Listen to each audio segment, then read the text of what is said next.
Hi there, Graham Vincent, violin maker and musician. It's February the 1st and I've just finished staining and polishing up and everything the second of the lightweight violins, which is now in the UV cabinet prior to finishing starting. So what am I going to do? I'm making 3 violins. I'm making one in a bird's eye maple, I'm making one in pear wood, and I'm making one in ash. The one in ash will have an ash neck. The other ones will both have a fairly plain sycamore neck. I'm using the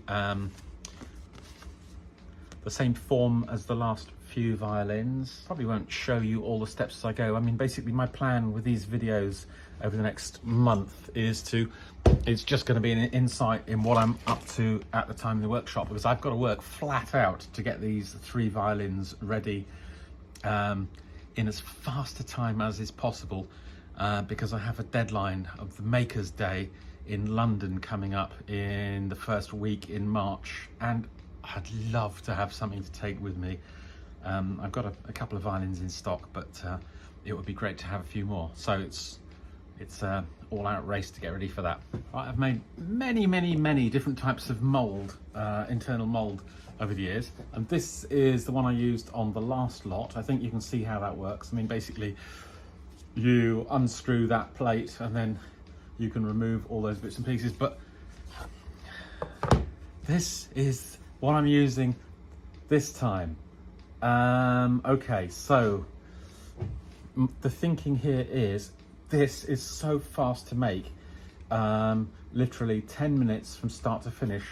I'm not bothering to sand the edges. I just off the bandsaw, basically do it as well as you can. Just run a file over it if it's really bad. But these slots that I've run on through, my thinking is basically I can just put a Japanese saw into these and connect these up if I can't get the mold out easily. There, another one here, so it all just falls to pieces.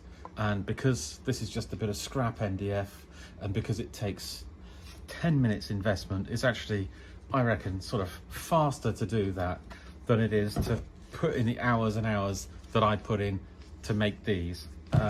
That's my thinking. It'd be interesting, and also it allows infinite flexibility in the bit. You know, you can change it really easily between one violin and the next. So that's my latest thinking. So one of the 3 is going to be made with that. So we'll see how it goes.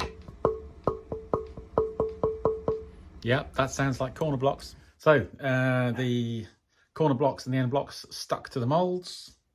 They don't have to be particularly graceful at this stage because they're going to be leveled off and then leveled off for length as well on the other side. That's the way that I do them. And then once I know that both faces are level, flat, then I will mark out the actual lines to cut, and obviously cut those and then shape them.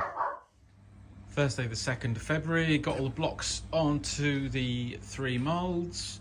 Next it's scraping down ribs and start bending.